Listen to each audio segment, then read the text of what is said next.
You have a joke to start. No. What is it? So I actually found out this week that I was colorblind, and I was saving it until we recorded to tell you. Came right out of the purple. Came right out of the purple. Mm-hmm. You're going to have to explain that to me. People usually say it came right out of the blue. Oh, hilarious. Oh, my God. I like it. All right, redo. Redo. Do you know what the strongest days of the week are? What? Saturday and Sunday. Why? All the rest are weekdays. Oh. That was better. That was better. I'm so proud of you. Are you going somewhere? No, I'm going to do the fantasy football draft here in a little bit. Well, if you decide to go somewhere, I shaved you a roadmap so you would come on time. I don't even have my hat. I feel like I need to run downstairs and get it. It's just like a straight shot. So you really can't miss it. You strategically act like there's a wall here from the key and run. Oh my god. Do you want to go get your hat? Yeah, a big part of me wants to, but good thing I'm a big boy. I forgot my pearls too. We could always take a break to go get our appropriate accessories. Welcome to season 2 of Appropriately Inappropriate with Tara and Brian.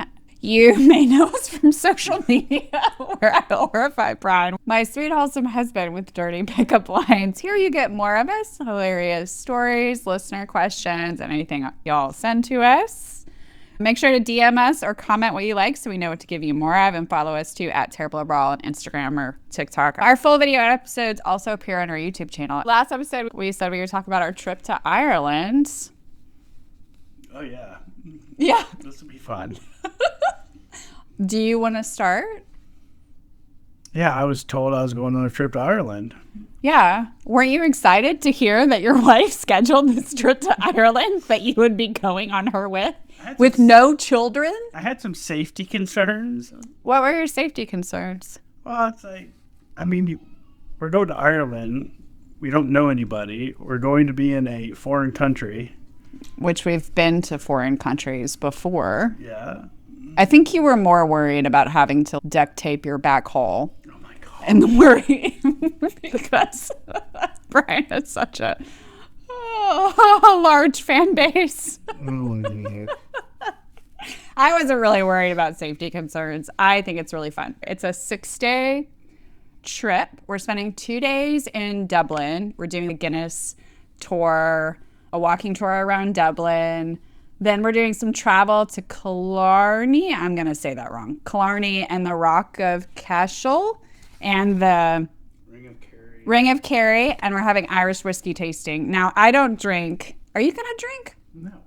You're not going to drink? Well, I don't drink. So I kind of want to see the storehouses and the tours. I want to see it. I'm not going to be participating. Yes, me and whiskey is such a cool. That's true. Well, I've never seen you on whiskey, so. Thank you. Very thankful for that. But what the cool part is the people that go are hanging out with us the whole time. So all the tours, all the trips, we get a tour guide, we get to have meals together. So I think it'll be really fun. I'm very nerdy too, so I'm excited. I have like an optional, it's very optional. People don't have to come to this with me, but I am excited about visiting a bunch of the bookstores in Dublin. Sounds cool. I'm kind of nerdy. I want to go see the bookstores, kind of see some of the history there. So we're going to do some of that and have some hangouts at hotels and stuff like that. If you're interested in that, I'll put the link in the show notes. You can come to Ireland with us. We're going in June 2026. Brian, these are some listener confessions, some listener questions. We'll start with the first one of, would you ever want to read my mind? I don't need to. You don't need to? You're going to tell me anyway. Hilarious. God. No, I would not want to read your mind. Would you want to read my mind? There's not a whole lot going on up there most days. That would be really funny. Yeah. If I'm worried, I'm like, oh, he's doing something he shouldn't be doing, and it's just you singing songs in your head. Yeah, like some TV show theme song playing up there. I don't think I would. Unless I was concerned about something. If I was concerned about something, then I would want to know. Because I'm like, okay, I can just sort of tap into my telepathic abilities. Why would you not just ask me? Because you don't always know if someone's being truthful with you. We're very happily married, and I trust that you would tell me truthful things, but I also know that people lie just in general, and that, for example, if you were worried about hurting my feelings, you might lie. The things that go on in my head, so Monday through Friday, I'm typically drawn into work. Yeah. The weekends, I'm invested in my family. I'm invested in my family in the evenings. And what's between my legs? Right? That's an investment. It's like a bank. You make a deposit. Seriously, she has a wall right here, so I cannot run. It's a good investment. It's a good return. Me trying to, I don't know, things piling up and trying to figure out when I'm going to get my workout in. Yeah, that's true. Right now, I have a lot of travel going on. Me during the weekdays, you don't want to know. Sometimes when I'm looking up themes, or I'm scrolling on Urban Dictionary, or I'm doing some wordplay and some searches, I'm probably on some FBI lists for some inappropriate searches. I feel like that's true of a lot of women, though. We've read some dark fantasy books, and we're like, I want to Google that. You read some really weird stuff. I do. I love everything I read, though. I don't think it's all that weird. I just read a lot of science fiction, fantasy. Now I'm super into a lot of books that are called lit RPGs that are like Dungeons and Dragons kind of. I don't even know how to describe it. This guy is just hanging out with his girlfriend in the woods, and he wanders off to go cut some wood, and then he sees this screen of words, and it's like, welcome to the multiverse, and he finds out that he's been initiated into this game that's from the multiverse or something, and he has to kill demon monsters. I don't know why that's what I'm into right now. What's that effect that we were talking about the other day? Like the Berenstain Bears. The Mandela? Is that how you say it? Yeah. Mandela effect? Yeah. There was a theory that their universes are now overlapping is why. Right. I don't buy that. Okay, honey. I did watch Sinbad in Shazam. I'm certain that happened. I don't know if it happened for anybody else, but I totally watched Sinbad in Shazam. See, there might be a multiverse. I think it's where memories were. We don't have instant. We're replay. We're reconstructing. And we're filling in gaps. So you're not remembering an event for the first time. You're remembering the last time you remembered the event. So it just right. It's like if you're playing the telephone game. Yeah. Things change. Here's a listener confession. I still think about my abusive ex, even though it's been years, and I'm now married to someone else. Like, think about them in a good way, a bad way? Oh, like a way. So the physical part was good, but if they're your ex for a reason, the abusive labeler there pretty much says it all. Yeah. If we're thinking about an ex that it was unhealthy, toxic, etc., more than likely there's some trauma that we need to heal from that relationship, of why we might be connecting that person to fun times. I had to heal some trauma from my previous relationships. When I started dating Brian, I was really used to having partners that screamed at me, that yelled at me, that name called me. That was considered normal in a previous relationship. And it was very uncomfortable to me that Brian didn't do that. I actually at one point thanked him because he didn't yell at me. But I've done the work and I do it now, so. Right, yeah. Now I yell at her and she likes it. I remember this experience so much, is that I was in a car with Brian, and Brian was telling me that I was so beautiful and he loved me so much, and all I wanted to do was open the car door and roll out of the car because it was so uncomfortable to me to receive compliments, because in the past, anytime I had received compliments, it would have been before someone was mean and would scream at me. And so I associated compliments and people being nice to me with unnice things. It was really stuff that I had to work through, so I would encourage this listener to work through some of their stuff. There's also something to be said that if there's something that you liked with a previous partner, that you could bring some of that to your current relationship. And there's lots of different things you could play with. I just think maybe they weren't ready to move on. Trauma like that, though, can resurface at different times because healing from that is very cyclical. Like you feel like you're ready and then you take some steps and maybe realize, okay, there's still more for me to work on. I'm very black and white. Like I'm not a whole lot of gray. If I'm done, I'm done. Yeah, but you can be done and still have healing to do. Yeah. Oh, well, yeah, I get that. I've never thought about an ex that way. But you've also never been with anyone other than me. Oh, yeah, true. That makes it really easy. And me too. Been with no one but you. Yep. Yeah. Met you later and like, yep. Right, yeah. I was the 40-year-old virgin. Yep.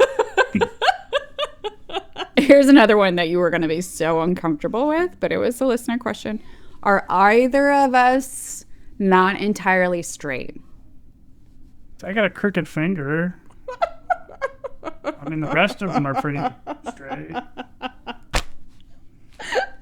that what they're talking about? Yeah, honey. I am a straight man. I am a straight woman. I'm very grateful for my husband. I'm very lucky that I found this guy. I feel very lucky every day. I've been very rough on my body, so I'm sure there's some parts that are not straight on me. Okay. There's the dad joke. Okay, another listener question. What do our employers think of our social media? Tell me what you think. Mine is really supportive. She's really supportive. She thinks it's hysterical. She watches and listens to everything. She really wants us to do more. She actually is giving me more hours to be able to pursue more of this type of content. When you're your own boss. I'm very supportive of myself and my career. Yeah. What do my employers think? I'm sure they're not crazy about it, but they know they get way more hours out of me than a standard 40. They know this is kind of an after hours thing I sort of do. We don't actively talk about it. I do really, really well at keeping this, which I consider my personal life, and my professional life separate. I am very adamant about making sure I put boundaries there. Right. You're also my sidekick, and clearly Brian's the wholesome one. I'm clearly not. So it's kind of like you can sort of blame it on me. Yeah. And I like that you used after hours. Yeah, this is my wife's thing, and I'm a sidekick. That's pretty much sums it up. We're very lucky to have you, honey. We're very lucky to have you. We did get another listener question. It was, what constitutes cheating? Oh, like in my opinion? Or like, I'm guessing asking us what constitutes cheating for us, because I think it's different for every relationship. Okay, so if you're asking the question, you're probably cheating. No. I don't know. I mean, I don't think it has to be physical. I think an emotional affair could be even worse. Yeah. Like, I look at it this way. Is it a behavior that you are comfortable with your partner doing? If the answer to that... Wait, knowing or doing? Knowing or doing. Okay. If the answers to those are no, then you might want to rethink. Yeah, I think it's... If you're cheating, whether you're going to admit it or not, it's a different thing. I bet somebody knows if they're cheating. But different people define cheating differently. Some people are not okay with corn, and some people consider that cheating. Corn with a P. Some people don't. Some people are okay with, like, only friends, but other people aren't. So I think it's different for every couple. Some people are okay with certain kinds of friendships, other people aren't. For me, am I hiding anything from my partner? Am I doing anything that's secretive or that I would not be okay with my partner knowing? For me, that's a good bar to set. Yeah. I'm pretty much an open book. Like, you have the passwords for my stuff. You could look through it at any time, and there's nothing that he would find that I would be uncomfortable with him finding. Well, that's the same. You probably know more of my passwords than I do. I think I ask you sometimes, what's my password for this? I'm very good at setting boundaries. So, I mean, I'm out and about a lot. I sleep in hotel rooms all the time. I mean, Sounds so weird. I leave my wife all the time. I travel. Sleep in hotel rooms. I travel. But I mean, when I'm gone, I mean, I'm working. Right. Like So I'm not. you travel a lot more than I do. Yeah. I'm just not wired that way. I don't know. I just know me. I'm not wired that way. But if anyone ever made me feel uncomfortable, I would. There are so many comments and DMs. Like I did a listener confession thing where people could put anonymous comments, and there were several about how they want a Brian, or they want not a Brian, but the Brian. They want the Brian and things they would like to do to the Brian. And you wonder why I worry about the double true. I don't think a big guy like you has to worry about his safety, but you are quite the objectified guy. I have been getting selfie requests lately. That was interesting. Yeah, you got a selfie request? A couple. Yeah. Did it make you feel all warm and fuzzy? No, I mean, did they like you? I am. Like if someone sees me out, and I'm not busy, I appreciate someone coming up and usually complimenting how funny you are. But I appreciate the conversation. I'm not like, oh man, this is like the greatest thing ever. I hope this happens. I tend to get recognized in airports a lot, I guess. Yeah. You actually leave the house, and I really don't. Yeah. I would really prefer not to leave the house at all, pretty much. I don't feel like this comes across our content, but I am very introverted. Oh, yeah. I really like my own space. I really love that you can, like, when you get delivery requests from, like, pizza or DoorDash or whatever, you can have them just leave it at your door. Yeah. I just love that. We have a huge sign in our den that says, "Let's stay home." Yeah, that's us. Yeah, I definitely recharge when I'm by myself. That's what I prefer to do. I'm a writer at heart. It is hilarious to me that I've ended up doing videos, but I love the act of writing. I love reading. I'm very nerdy like that. It's amazing to me that this is what I do, that in my work time, I'm writing pickup lines. It's hilarious to me that this is my life right now. And my life is I come in from the office, have 100 things on my mind, and then I get a bunch of pickup lines shot at me to get my reaction. With a camera and a light. Yeah, people do ask me a lot, like, is that your normal reaction? I'm like, oh yeah, she's very big on if she burns a joke, she just throws it away. Like, she doesn't keep going. Mm-hmm. It's my authentic reaction. Yeah, yeah. Brian does act like that even when we're alone in private. I don't know. If I think the kids can hear it, I do turn red. No. Even if the kids can't hear, you still have that same reaction. You still turn bright red and say, oh my God. Every time. There was a joke I told you the other day. This morning. It's really bad. That's one thing that I think people don't totally understand what it's like for us as a couple is I'm worse when the camera's not on, while Brian is the same, whether the camera's on or off. What's the one joke that got each of you? Like the one that had y'all so red-faced and laughing? Pretty much every joke I tell Brian, he's going to be red-faced and laughing. Anything to do with Brian's butt is going to get him in hysterics, pretty much. Do you want to be a Keebler elf and pack my fudge? And that was just die hard for him. Do you like office supplies? I really do, but I'm kind of scared to tell you, like, yes in this context, but yeah, I do. I was just hoping you'd be my hole puncher, if that's something you're interested in. It's my favorite office supply. Just Where to run?